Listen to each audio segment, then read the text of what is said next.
તો જે પ્રકારે કૂવાને પૂરી દેવામાં આવે, કૂવામાં આ બેનના પતિ પણ એમાં જ મરણ પામ્યા છે, ત્યારે એમાંથી પાણી પીતા હતા અને કૂવાને પૂરી, એટલે આ એક આદિવાસી પ્રત્યેની સરકારની માનસિકતા છતી થાય છે. કોઈ બીડગાર્ડની કે કોઈ પોલીસ કોન્સ્ટેબલની હિંમત ના થાય, પણ એમને કેટલાક નેતાઓ, ઉચ્ચ પોલીસ અધિકારીઓ, ઉચ્ચ પોલીસ અધિકારીઓ દ્વારા આદેશો થયા અને અહીંયા હિંસા થઈ છે. 35 જેટલા લોકો આજે અમારા ઈજાગ્રસ્ત છે. ત્યારે સવાલ એ થાય છે કે તમને ફાયરિંગ કરવા માટેની પરવાનગી કોણે આપી?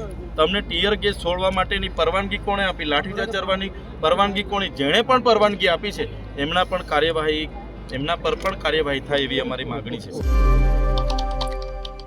અંબાજીના પાડલિયામાં જે આદિવાસીઓ અને જે પોલીસ કર્મીઓ વચ્ચે બબાલ થઈ હતી, આ તમામ ઘટનાને લઈ અને ચેતર વસાવા એ વિસ્તારમાં પહોંચ્યા હતા, જ્યાં આખી તમામ ઘટના ઘટી, ત્યાં પહોંચ્યા હતા અને ત્યારબાદ તંત્ર માટે શું કહ્યું છે અને જે બેનના એક કૂવો પૂરવામાં આવ્યો હતો અને ત્યારબાદ આખી ઘટના ઘટી, એમને લઈ અને શું કહ્યું એની વિગતે ચર્ચા કરીશું. નમસ્કાર, હું છું ઉજ્જવલ અને આપ જોઈ રહ્યા છો નિર્ભય ન્યૂઝ. અંબાજીમાં પાડલિયામાં જે વનકર્મીઓ, પોલીસ અને આદિવાસીઓ વચ્ચે બબાલ થઈ, આ વાતને લઈ અને અનેક ચર્ચાઓ થઈ રહી છે. આ તમામ ચર્ચાઓની વચ્ચે ચેતર વસાવા આજે પાડલિયા ગામ પહોંચ્યા હતા. ત્યાં તેમણે તંત્ર સામે આકરા પ્રહાર પણ કર્યા અને આખી ઘટનાને લઈ અને વધુમાં તેમના દ્વારા શું કહેવામાં આવ્યું, સૌપ્રથમ એ સાંભળી લઈએ. તમે પહોંચ્યા છો, મોટી સંખ્યામાં લોકો પણ પહોંચ્યા છે, આપે પણ સરકારને ચીમકી આપી છે. જે પ્રકારે 13 તારીખના રોજ પાડલિયા ગામમાં વન અધિકારીઓ, પોલીસ અધિકારીઓ અને અમારા લોકો વચ્ચે જે ઘટના ઘટી હતી એની સત્યતા ચકાસવા માટે અહીંયા આવ્યા છે. જે બેનનું ઘર તોડી પાડવામાં આવ્યું છે એ બેન પણ મારી સાથે છે, એમના 3 બાળકો અમારી સાથે છે. ગામના મુખી, ગામના પોલીસ પટેલ, ગામના સરપંચ અને આજુબાજુના તમામ લોકો અહીંયા હાજર છે. ત્યારે સવારે 10 વાગે જેવી આખો કાફલો અહીંયા આવે છે. પહેલાં તો એ લોકો જ્યાંથી પાણી પી છે, કૂવાને પૂરી દેવામાં આવે છે. એમના ખેતરો છે, જ્યાં પાક હતો એને ખોદીને ત્યાં જીસીબી દ્વારા ખાડા ખોદવામાં અને પ્લાન્ટેશન કરવામાં આવે છે. ત્યારે ગામના લોકોએ બેસીને શાંતિપૂર્વક એવી રજૂઆત કરી છે કે તમે અમારા ગામમાં આવ્યા છો, આ વિસ્તાર અનુસૂચિ 5માં લાગે છે, પૈસા એક્ટ અહીંયા લાગુ છે, તો ગામ સભાની મંજૂરી કેમ લીધી નથી? તમે અગાઉ આ પ્રકારની કામગીરી માટે અમને નોટિસો કેમ આપી નથી?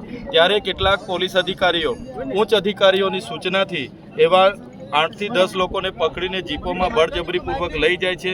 એમને છોડાવવા માટે ગામના લોકો પ્રયાસ કરે છે, ત્યારે ગામના લોકો પર તરત લાઠીચાર્જ કરી દેવામાં આવે છે અને ગામના લોકોને દોડાવીને મારવામાં આવે છે, જેમાં 32 થી 35 લોકો અતિ ગંભીર રીતે ઘવાયેલા પણ છે. ત્યારે નાસભાગ થાય છે, છતાં પોલીસ દ્વારા ટીયર ગેસના 27 જેટલા અહીંયા સેલ છોડવામાં આવ્યા છે. તો કોના આદેશથી ટીયર ગેસના સેલ છોડવામાં આવ્યા છે? સાથે સાથે લોકોએ કીધું કે 50થી પણ વધારે રાઉન્ડ ફાયરિંગ કરવામાં આવ્યું છે. તો કોનો આદેશ હતો કે અહીંયા અમારા લોકો પર ફાયરિંગ કરવામાં આવ્યા?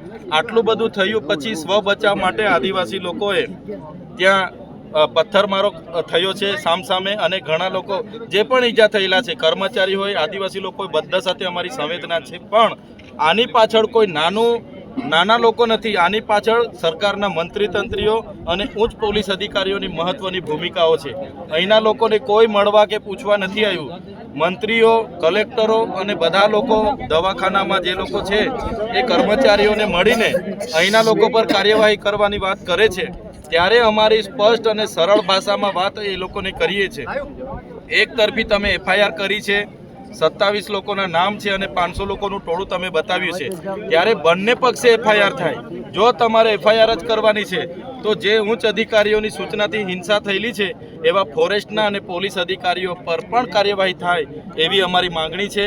બીજી માંગણી, અમારી FIR ખોટી કરી છે એ લોકોએ ઉશ્કેરવાનું કામ કર્યું અને FIR કરી છે, FIR રદ કરવામાં આવે એવી પણ અમારી માંગણી છે. જો આમ નહીં થશે અને અમારા લોકોને ખોટી રીતે હેરાન કરવામાં આવશે તો આવનારા દિવસોમાં અંબાજીથી ઉમરગામના લોકો અમે ભેગા થઈને એની કચેરીઓમાં પણ જઈશું અને ગાંધીનગરનો રસ્તો પણ અમે પકડીશું. અમારા લોકોને છંછેડવાનું કામ નહીં કરે એવી અમારી લાગણી છે. જે પ્રકારે મીડિયા અને ત્યાંના પોલીસ SPએ નિવેદન આપ્યા કે તીરકામઠા, ભાલા, પાલિયા દ્વારા હુમલા કરવામાં આવ્યા છે, એવા કોઈ પણ હત્યારો આદિવાસીઓ પર નહોતા. આદિવાસી સંવાદમાં માને છે, સંવિધાનમાં માને છે અને સંવાદ અને સંવિધાનની વાત કરવા માટે જ આદિવાસી અહીંયા 3 કલાક એ લોકો સાથે સમજૂતી કરી, પછી પણ નહીં થઈ અને લાઠીચાર્જ કર્યો. ત્યારે આ હિંસાની ઘટના ઘટી છે.